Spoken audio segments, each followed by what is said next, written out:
আমার ছেলের বিয়ে ঠিক কয়েক মিনিট আগে আমি এমন একটা দৃশ্য দেখলাম যা এক মুহূর্তে আমার পুরো সংসারকে ভেঙে চুরমার করে দিল। অনুষ্ঠানের কয়েক ঘন্টা আগে আমি ড্রয়িং রুমে ঢুকেই থমকে দাঁড়ালাম।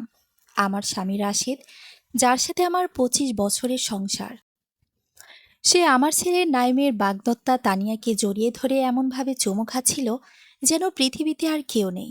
কোনো অপরাধবোধ নেই, কোনো লুকোচুরি নেই, শুধু নির্মম বিশ্বাসঘাতকতা। আমার বুকের ভেতরটা হঠাৎ ফাঁকা হয়ে গেল, মাথা ঝিমঝিম করছিল। আজ তো আমার ছেলের জীবনের সবচেয়ে আনন্দের দিন হওয়ার কথা। বাড়ি ভর্তি আত্মীয় স্বজন, রান্নাঘরে হাঁড়ি চাপানো, উঠানে প্যান্ডেল, গেট সাজানো, সবকিছুই ঠিকঠাক। আর সেই সময় আমি দেখছি আমার পরিবার ভেঙে পড়ছে। আমি রাগে কাঁপতে কাঁপতে তাদের দিকে এগিয়ে যাচ্ছিলাম। ঠিক তখনই পাশের করিডোরের আয়নায় একটা প্রতিচ্ছবি চোখে পড়ল। নাইম দাঁড়িয়েছিল। আমি ভেবেছিলাম সে ভেঙে পড়বে, কিন্তু না। তার চোখে অবাক ভাব নেই, রাগ নেই, বরং একটা অদ্ভুত শান্ত প্রস্তুতি। মা, সে ধীরে বলল, আমার হাত শক্ত করে ধরে, প্লিজ কিছু বলো না এখন। আমি যেন কথা হারিয়ে ফেলেছিলাম। গলা দিয়ে শব্দ বের হচ্ছিল না, শুধু তাকিয়েছিলাম ছেলের দিকে। নাইম খুব শান্ত গলায় বলল, আমি জানি। আমার মাথা ঘুরে গেল। কি জানিস? আমি কাপা গলায় বললাম। সে বলল, সে অনেকদিন ধরেই সব জানে, শুধু সম্পর্ক না, এর চেয়েও বড় কিছু। গত কয়েক মাসে সে নাকি ধীরে ধীরে প্রমাণ জোগাড় করেছে। হোটেলের booking record, phone call list, ব্যাংকের ট্রান্সফার হিসাব সব। আমার স্বামী আমার অবসরকালীন সঞ্চয়ের অ্যাকাউন্ট থেকে টাকা তুলে নিচ্ছিল, আমার সই নকল করে। আর তানিয়া, যে একটা ল ফার্মে কাজ করত, সেখান থেকেও টাকা আত্মসাৎ করছিল। এটা শুধু পরকীয়া না, এটা ছিল পরিকল্পিত প্রতারণা। আমি যেন নিজের কানকে বিশ্বাস করতে পারছিলাম না। এত বছর যার সাথে সংসার করেছি, যার ওপর চোখ বন্ধ করে ভরসা করেছি, সে আমার পেছনে দাঁড়িয়ে আমার জীবনটাই খালি করে দিচ্ছিল। নাইম বলল, আমি আগে কিছু বলিনি মা, কারণ আমি নিশ্চিত হতে চেয়েছিলাম। সন্দেহ নিয়ে কাউকে দোষ দিতে চাইনি। আর ওরা যেন পালাতে না পারে, সেই মুহূর্তে আমার ছেলেকে হঠাৎ খুব বড় মনে হচ্ছিল। যেন কয়েক ঘন্টার মধ্যে সে ছেলে মানুষ থেকে একজন কঠিন বাস্তবের মানুষ হয়ে গেছে। আমি জিজ্ঞেস করলাম, এখন কি করবি? সে একটু চুপ থেকে বলল, বিয়ে বন্ধ হবে না। আমি অবাক হয়ে তাকালাম। সে বলল, কিন্তু মঞ্চে সবার সামনে সত্যিটা বের হবে, প্রতিশোধ না, জবাবদিহি। আমার শরীর ঠান্ডা হয়ে যাচ্ছিল। তারপর সে আরও একটা কথা বলল, আমার ছোট বোন শারমিন একসময় পুলিশের সাব ইন্সপেক্টর ছিল, এখন প্রাইভেট ইনভেস্টিগেটর হিসেবে কাজ করে। সে নাকি আরো বড় কিছু বের করেছে রাশেদ সম্পর্কে। নাইম বলল, মা, তুমি যা শুনবে তার জন্য প্রস্তুত থেকো। আব্বু সম্পর্কে তুমি যা জানো তার অনেকটাই সত্যি না। আমি কিছু বুঝে ওঠার আগে বাহিরে গাড়ির শব্দ হলো, গেট খুলে দেওয়ার আওয়াজ। আত্মীয়দের কোলাহলের মাঝে একটা কালো প্রাইভেট কার ঢুকলো উঠানে। শারমিন এসে গেছে। আর ঠিক সেখান থেকে শুরু হলো আমার জীবনের আসল দুঃস্বপ্ন। শারমিনকে আমি ছোটবেলা থেকেই চিনি। এই কথাটা বললে ভুল হবে। ওকে আমি শুধু চিনি না, ওকে আমি বুঝি। কারণ ও আমার ছোট বোন হলেও বাস্তবে অনেক সময় ওই আমার বড় বোনের মতো আচরণ করেছে। গেট দিয়ে ঢুকে ও চারপাশটা একবার চোখ বুলিয়ে নিল। উঠোনে আলো ঝুলছে, লোকজন হাঁটাহাঁটি করছে, রান্নার গন্ধ ভেসে আছে। সবকিছু স্বাভাবিক, কিন্তু ওর চোখের ভেতর আমি স্পষ্ট একটা সতর্কতা দেখলাম, যেন যুদ্ধক্ষেত্রে ঢোকার আগে সৈনিক চারিদিক যাচাই করে। আমি এগিয়ে গেলাম। শারমিন। আমার গলায় শব্দ ছিল না, শুধু একটা ভাঙা নিঃশ্বাস। ও এক মুহূর্ত দেরি করল না, আমার হাত শক্ত করে ধরল। আপু, তুমি বসো, আমি আছি। এই তিনটা শব্দ, আমি আছি, হঠাৎ আমার বুকের ভিতর জমে থাকা আতঙ্কের পাহাড়ে একটা ফাটল ধরিয়ে দিল। নাইম তখন পাশে দাঁড়িয়েছিল। ও খুব শান্ত, অস্বাভাবিক শান্ত। শারমিন ওর দিকে তাকালো। সব প্রস্তুত? নাইম মাথা নাড়ল, হ্যাঁ খালা। আমি অবাক হয়ে তাদের দুজনের দিকে তাকিয়েছিলাম। মনে হচ্ছিল আমি যেন নিজের জীবনের ভেতরে না, অন্য কারো গল্পের মধ্যে দাঁড়িয়ে আছি। শারমিন বলল, আপা, আমাদের একটু ভেতরে যেতে হবে, তোমার সাথে জরুরি কথা আছে। আমার পা কাঁপছিল, তবু ওদের সাথে ভেতরে একটা ফাঁকা ঘরে গেলাম। দরজা বন্ধ হতে শারমিন ব্যাগ থেকে একটা ফাইল বের করলো। ফাইলটা খুব মোটা না, কিন্তু ওজন যেন পাহাড়ের মতো। সে ধীরে বলল, আপা, তুমি শক্ত থেকো, কারণ আজ যা শুনবে সেটা শুধু বিশ্বাসঘাতকতা না, এর চেয়েও বড় কিছু। আমার বুক ধড়ফড় করছিল। বল। শারমিন ফাইল খুলল। প্রথমে একটা ব্যাংক স্টেটমেন্ট আমার সামনে রাখলো। আমি তাকিয়ে রইলাম। আমার নিজের অ্যাকাউন্ট নম্বর, আমার অবসর সঞ্চয়ের টাকা, গত 6 মাসে ধাপে ধাপে টাকা তোলা হয়েছে। মোট পরিমাণ দেখে আমার নিঃশ্বাস বন্ধ হয়ে গেল। প্রায় সব। আমি কাপা গলায় বললাম, আমি তো টাকা তুলিনি। শারমিন শান্ত গলায় বলল, তুমিই তুলেছ, কাগজ কলমে। তারপর ও একটা সই দেখালো, আমার সই। কিন্তু আমি বুঝে গেলাম এটা নকল। আমার চোখ ঝাপসা হয়ে গেল। রাশেদ। শারমিন ধীরে মাথা নাড়ল। আমার বুকের ভেতর যেন কেউ ছুরি ঢুকিয়ে দিল। 25 বছর, 25 বছরের সংসার। আমি ফিসফিস করে বললাম, কেন? শারমিন কিছুক্ষণ চুপ থাকলো। তারপর বলল, কারণ এটা প্রথমবার না আপা। আমি বুঝলাম না। মানে? ও আমার দিকে তাকালো, চোখে দয়া কিন্তু কঠিন সত্যের ছাপ। রাশেদ ভাই আগে থেকে এই ধরনের কাজের সাথে জড়িত ছিল। আমার মাথা ঝিমঝিম করছিল। অসম্ভব। শারমিন বলল, তুমি জানো উনি আগের চাকরি কেন ছেড়েছিলেন? আমি থমকে গেলাম। হ্যাঁ, এই প্রশ্নটা আমি কখনো করিনি। রাশেদ বলেছিল নিজে থেকে চাকরি ছেড়েছে, ব্যবসা করবে। আমি বিশ্বাস করেছিলাম কারণ আমি ওকে বিশ্বাস করতাম।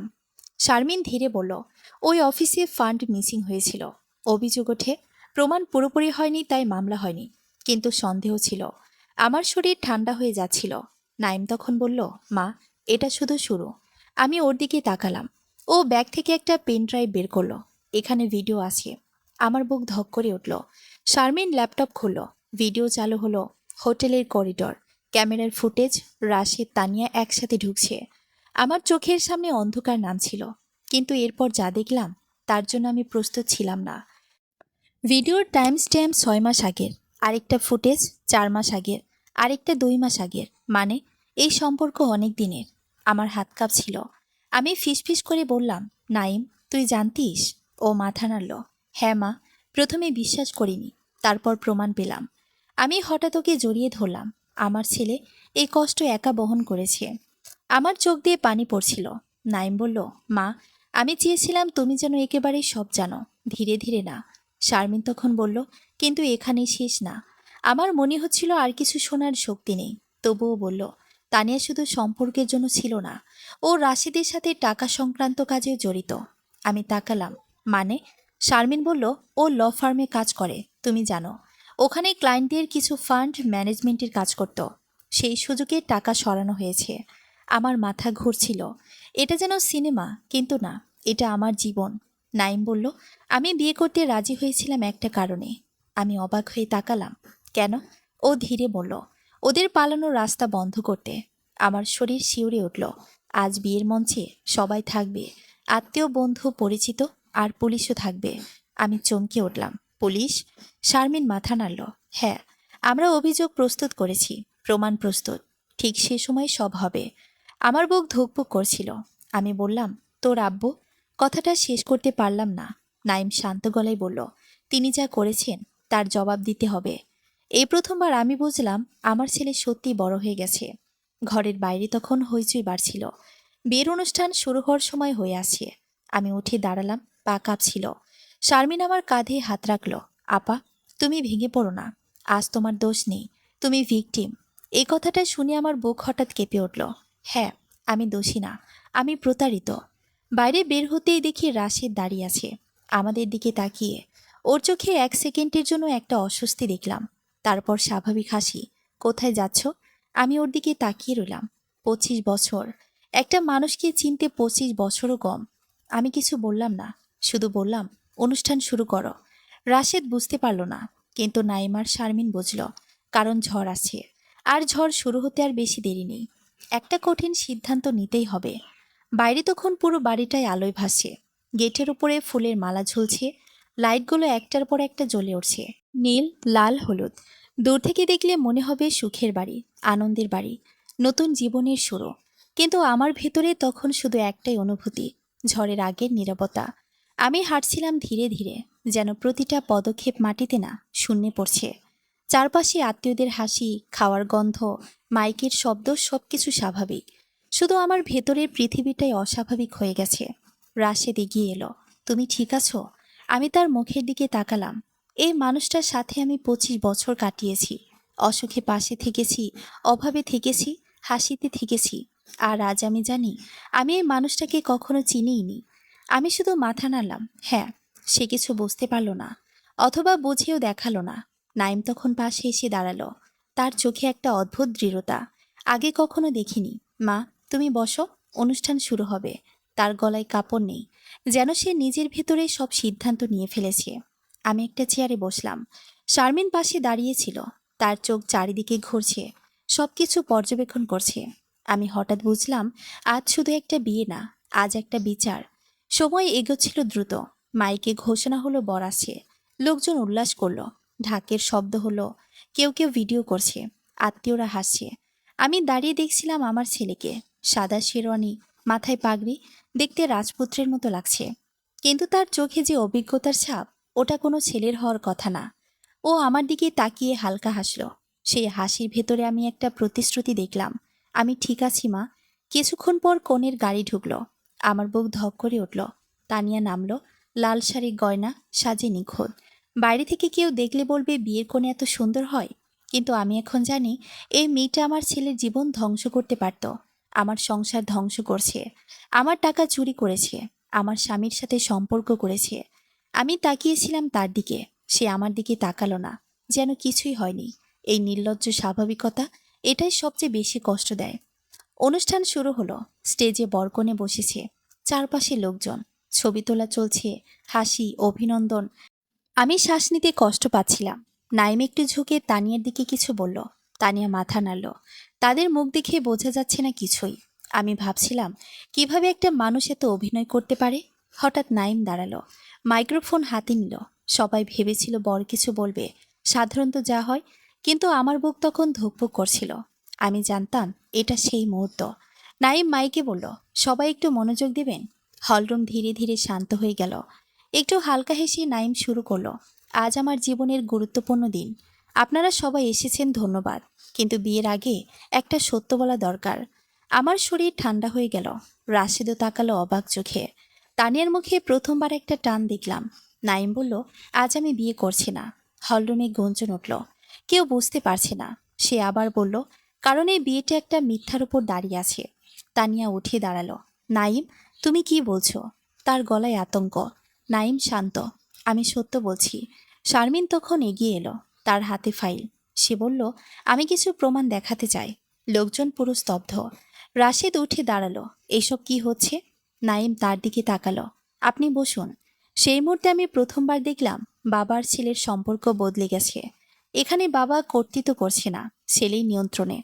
ল্যাপটপ আনা হলো, বড় স্ক্রিনে ভিডিও চালু হলো, হোটেলের ফুটেজ। রাশেদ আর তানিয়া একসাথে ঢুকছে। হলরুমে শোরগোল, চাপা ফিসফিস শব্দ চারপাশে। কারো মুখে অবিশ্বাস, কারো মুখে শখ। আমি দাঁড়িয়েছিলাম পাথরের মতো। রাশেদের মুখ সাদা হয়ে গেছে, তানিয়া কাঁপছে। তারপর ব্যাংক স্টেটমেন্ট দেখানো হলো, আমার সই, টাকা তোলা। পরিমাণ দেখে লোকজন ফিসফিস শুরু করলো। নাইম বলল, এই টাকা আমার মায়ের অবসর সঞ্চয়, জাল সই করে তোলা হয়েছে। সব চোখ রাশেদের দিকে। সে বলল, এটা মিথ্যা। নাইম শান্ত, ফরেনসিক রিপোর্ট আছে।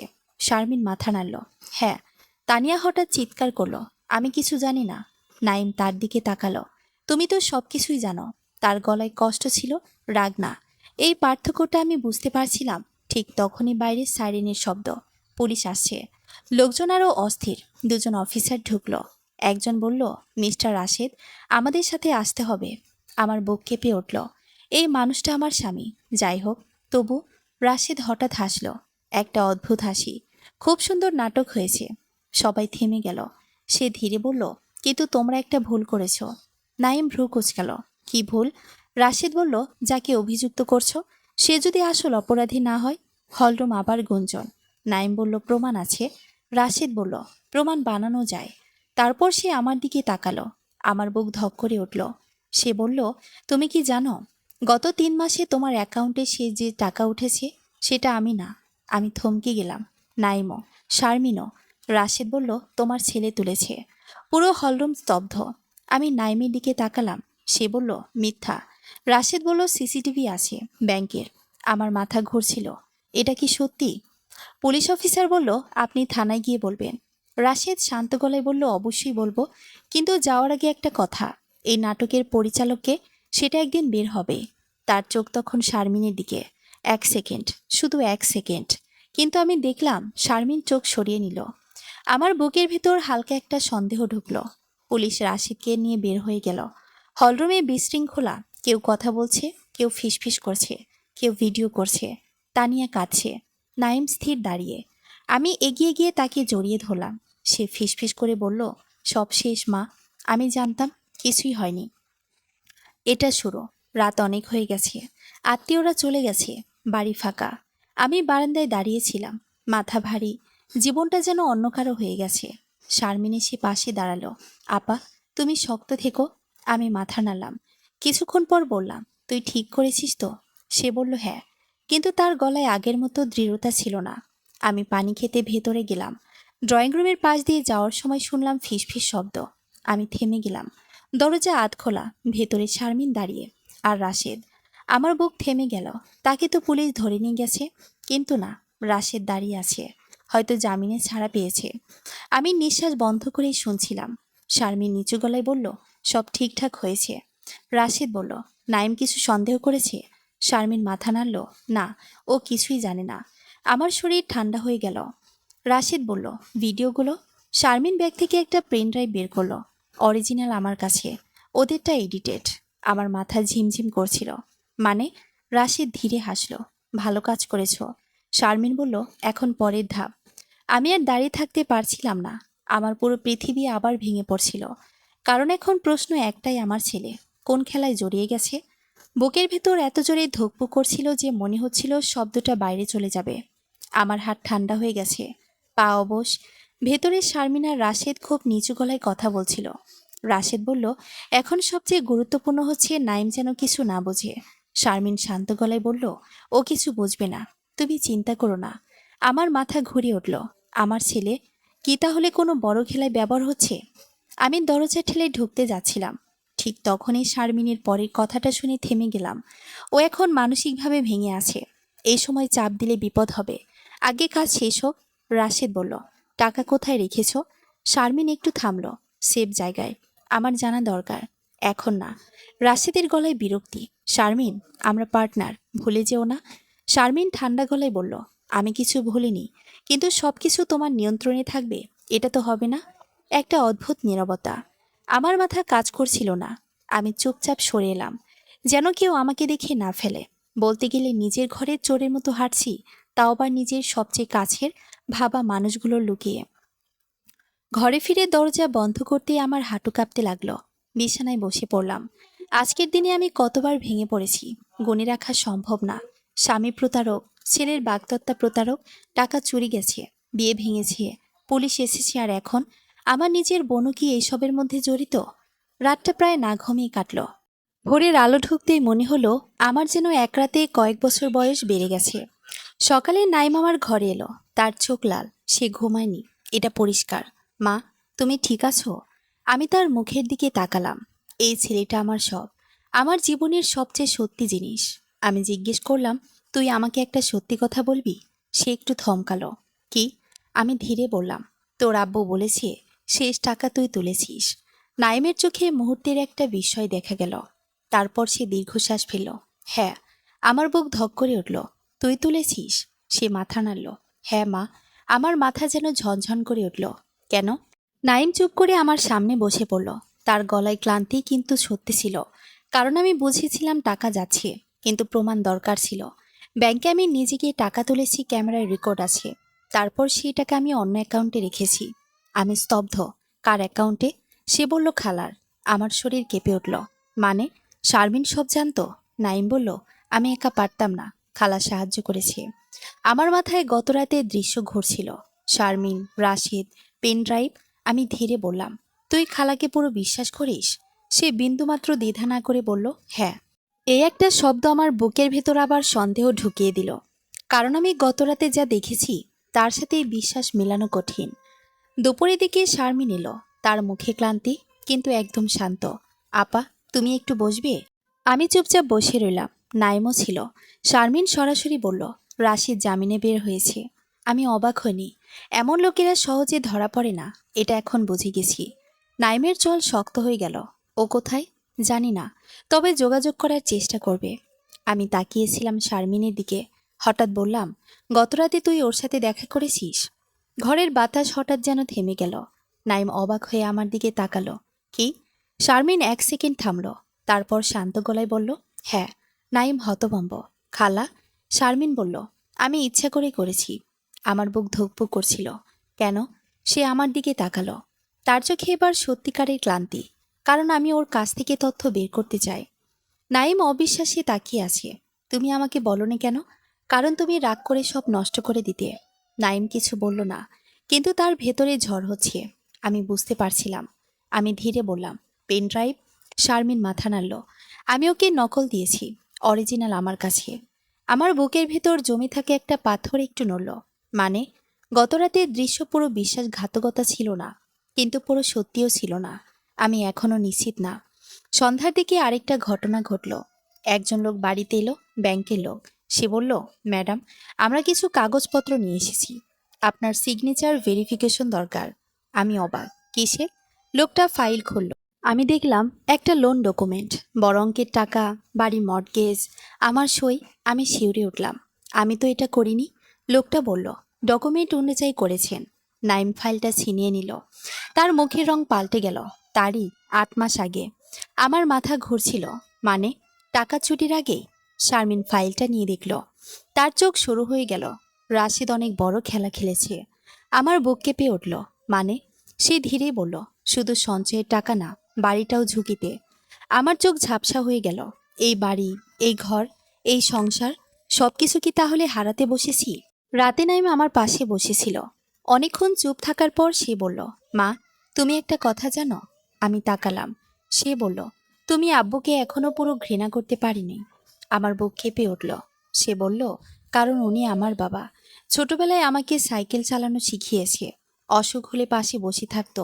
মানুষটা খারাপ আমি জানি, কিন্তু আমার স্মৃতিগুলো মিথ্যা না। আমার চোখে পানি চলে এলো। আমি তার মাথায় হাত রাখলাম। মানুষ জটিল বাবা, কেউ পুরো ভালো না, পুরো খারাপও না। সে ধীরে বলল, কিন্তু সত্য জানতে হবে। আমি মাথা নাড়লাম। হ্যাঁ, এখন আমাদের জীবনের সবচেয়ে জরুরি জিনিস সত্য। রাত গভীর। আমি বারান্দায় দাঁড়িয়েছিলাম। হঠাৎ ফোন বেজে উঠল। অজানা নম্বর। আমি ধরলাম। ওপাশে কয়েক সেকেন্ড নীরবতা। তারপর একটা কণ্ঠ, রাশিদ, তুমি ভালো আছো? আমার শরীর শক্ত হয়ে গেল। আমি ঠান্ডা গলায় বললাম, কি চাও? সে দীর্ঘশ্বাস ফেলল। আমি তোমাদের ক্ষতি করতে চাইনি। আমার রাগ উঠে গেল। সব কিছু নিয়ে নিয়েছো, এটা কি ক্ষতি না? সে বলল, তুমি পুরো সত্য জানো না। আমার বুক ধক করে উঠল। কি সত্য? সে বলল, যে লোকটার কাছে আমি টাকা ধার নিয়েছিলাম, সে এখন নাইমকে খুঁজছে। আমার শরীর ঠান্ডা হয়ে গেল। কেন? রাশিদের গলা ভারী। কারণ লোনের গ্যারান্টর হিসেবে আমি নাইমের নাম ব্যবহার করেছি। আমার মাথা ঘুরে উঠল। তুমি কি বলছো? সে বলল, ওরা বিপজ্জনক মানুষ। তুমি শারমিনকে পুরো বিশ্বাস করো না, আর নাইমকে সাবধানে রাখো। লাইন কেটে গেল। আমি ফোন হাতে নিয়ে দাঁড়িয়ে রইলাম। আমার ভেতরে একটা নতুন ভয় জন্ম নিল। এবার শুধু টাকা না, এবার বিপদ আমার ছেলেকে ঘিরে। আর ঠিক তখনই গেটের বাইরে একটা গাড়ি থামার শব্দ পেলাম। রাত প্রায় 12টা। এই সময় কি আসবে? আমি নিচে তাকালাম। দুজন অচেনা লোক গেটের সামনে দাঁড়িয়ে। একজন কলিং বেল চাপল। আমার বুকের ভেতর কাঁপুনি শুরু হলো। পেছন থেকে নাইমের গলা, মা, কে এসেছে? আমি ঘুরে তাকালাম। ওর মুখে ক্লান্তি, কিন্তু চোখে সতর্কতা। এই ছেলেটাকে আমি ছোটবেলায় খুব চঞ্চল দেখেছি। সবসময় দৌড়াতো, হাসতো। এখন সে শান্ত, অদ্ভুতভাবে বড় হয়ে গেছে। বড় মুরব্বির মতো কথাবার্তা। আমি নিচু গলায় বললাম, দুজন লোক চিনি না। শারমিনও এসে দাঁড়ালো। সে একবার নিচে তাকালো, তারপর খুব দ্রুত সিদ্ধান্ত নিয়ে ফেলল। তার এই দ্রুত সিদ্ধান্ত নেওয়ার ক্ষমতাটা আমার সবসময় ভালো লাগে। যেন মাথার ভেতরে আলাদা একটা যন্ত্র আছে। দরজা খোলো না, সে বলল। আমি নামছি। একাই? আমি অবাক। সে শান্ত গলায় বলল, হ্যাঁ, তোমরা ওপরে থাকো। কিন্তু নাইম বলল না। আমিও যাচ্ছি। শারমিন ওর দিকে তাকালো কয়েক সেকেন্ড চুপ থেকে। তারপর মাথা নাড়ল। ঠিক আছে, তবে যা বলবো সেটাই করবে। আমি বুঝলাম পরিস্থিতি এখন এমন এক জায়গায় গেছে, সবকিছু নিজে নিজে এগোচ্ছে। জীবনে মাঝে মাঝে এমন মুহূর্ত আসে যখন আপনি শুধু দর্শক ছাড়া কিছুই না। আমরা তিনজন নিচে নামলাম। গেট খুলতেই লম্বা লোকটা হাসল। সেই হাসিতে সৌজন্য ছিল না, যেন কারো ঘাড়ে হাত রেখে বলা, চিন্তা করবেন না, আমরা আছি। নাইম সাহেব? জি। আপনি? লোকটা বলল, আমরা রাশেদ সাহেবের পরিচিত। উনি কিছু টাকা ধার নিয়েছিলেন। কথা ছিল আজ সেটার ব্যাপারে কথা হবে। আমার বুকের ভেতর ঠান্ডা হয়ে গেল। শব্দটা, টাকা, এই কয়েকদিনে আমার কাছে বিষ হয়ে গেছে। নাইম বলল, এখন রাত, কাল আসুন। মোটা লোকটা এবার এগিয়ে এলো, তার গলায় চাপা হুমকি, কাল তো সময় নাও থাকতে পারে। শারমিন তখন সামনে এসে দাঁড়ালো। আপনারা কারা সেটা আমরা জানি, আর এই বাড়িতে এসে চাপ সৃষ্টি করার চেষ্টা করবেন না। লোক দুটো একবার একে অপরের দিকে তাকালো। লম্বা লোকটায় একটু হেসেই বলল, আপনি তো অনেক কিছুই জানেন মনে হচ্ছে। শারমিন ঠান্ডা গলায় বলল, হ্যাঁ, পুলিশের সাথে কথা হয়েছে। এই কথাটা বলার সাথে সাথেই লোক দুজনের মুখের ভাব বদলে গেল। মোটা লোকটা দাঁত চেপে বলল, পুলিশ সবসময় পাশে থাকে না ম্যাডাম। ঠিক তখনই বাইরে আরেকটা গাড়ির শব্দ হলো। একটা সাদা মাইক্রোবাস এসে থামল। দুজন ইউনিফর্ম পরা পুলিশ নামল। লোক দুজনের মুখের রং এক সেকেন্ডে পাল্টে গেল। শারমিন শান্তভাবে বলল, আমি বলেছিলাম পুলিশের সাথে কথা হয়েছে। পুলিশ এগিয়ে এসে দুজনকে প্রশ্ন করতে শুরু করলো। তাদের কাগজপত্র চাইল। উত্তেজনা বাড়ল। শেষ পর্যন্ত পুলিশ তাদের গাড়িসহ থানায় যেতে বলল। গাড়ি চলে যাওয়ার পর আমার বুকের ভেতর জমে থাকা শ্বাস বের হলো। মনে হলো এতক্ষণ আমি নিঃশ্বাস নিতেই ভুলে গিয়েছিলাম। আমি শারমিনের দিকে তাকালাম। তুই আগে থেকেই সব জানতিস? সে ধীরে মাথা নাড়ল। হ্যাঁ। নাইম অবাক। মানে? শারমিন দীর্ঘশ্বাস ফেলল। এখন সময় হয়েছে সব বলার। আমরা ড্রয়িং রুমে বসলাম। রাত গভীর, বাড়ি নিঃশব্দ, শুধু ঘড়ির টিকটিক শব্দ। এই টিকটিক শব্দটাও মাঝে মাঝে মনে হয় জীবনের হিসাব রাখছে। শারমিন খুব ধীরে কথা শুরু করল। রাশেদ ভাই যখন ব্যবসায় ঢুকেছিল তখন একটা বড় ভুল করেছিল। কিছু লোকের কাছ থেকে টাকা নিয়েছিল, অনেক সুদে। প্রথমে ব্যবসা চলছিল, পরে লোকসান শুরু হয়। তখন পুরনো দেনা শোধ করতে নতুন দেনা নেয়। এটা একটা ফাঁদ, যেখান থেকে বের হওয়া কঠিন। আমি চুপচাপ শুনছিলাম।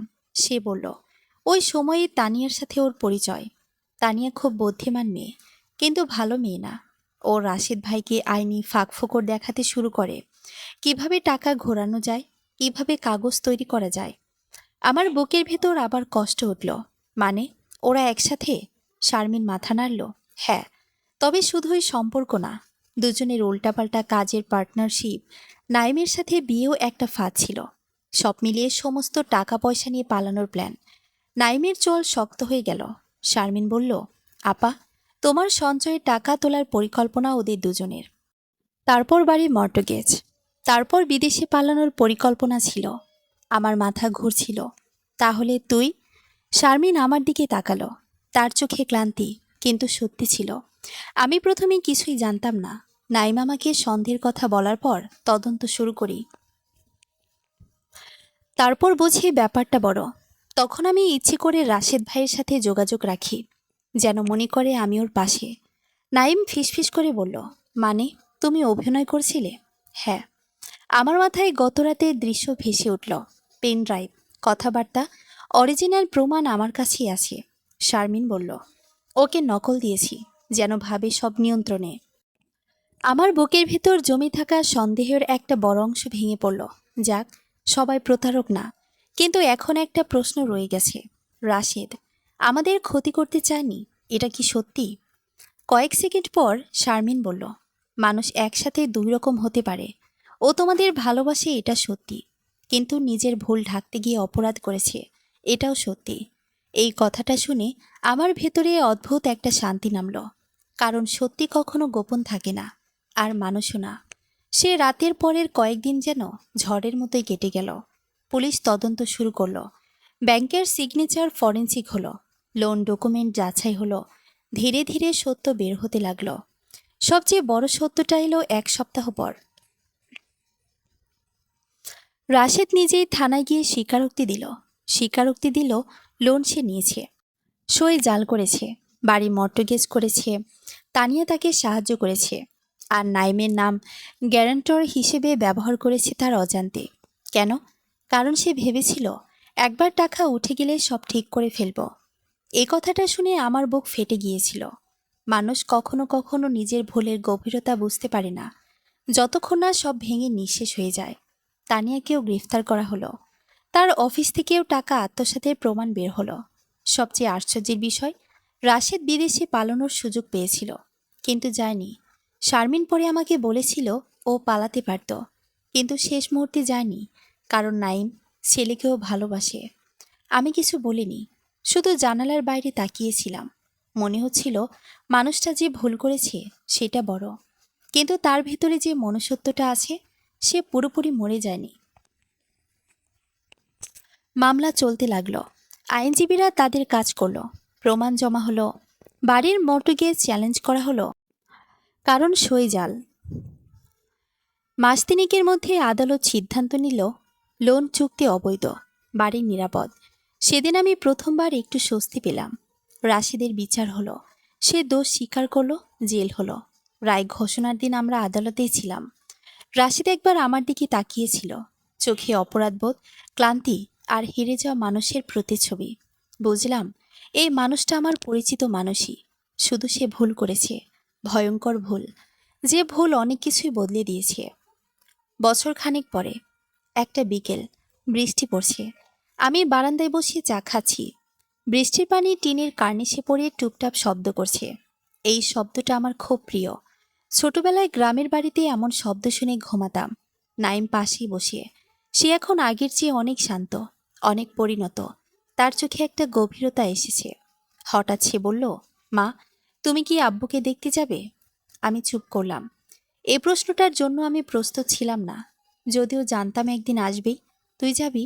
আমি জিজ্ঞেস করলাম। সে মাথা নাড়ল। হ্যাঁ, উনি আমার বাবা।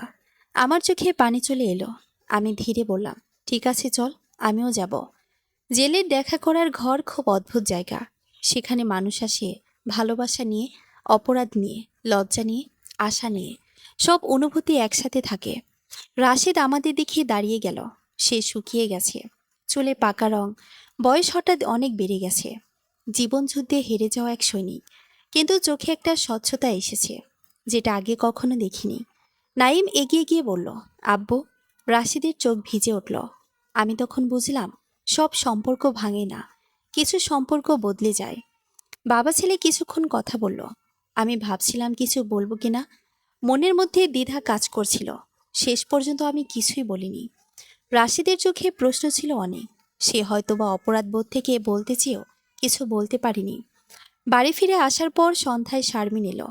আমরা তিনজন বসে চা খেলাম। অনেকক্ষণ পর সে হেসেই বলল, আপা, জীবনটা সিনেমার চেয়েও অদ্ভুত, তাই না? আমি হেসে ফেললাম, হ্যাঁ, কিন্তু একটা জিনিস বুঝেছি। কি? সত্য শেষ পর্যন্ত বের হয়। আর মানুষ পুরো খারাপ না, পুরো ভালোও না। নাইম মাথা নাড়ল। বাইরে তখন বৃষ্টি থেমে গেছে, আকাশ পরিষ্কার।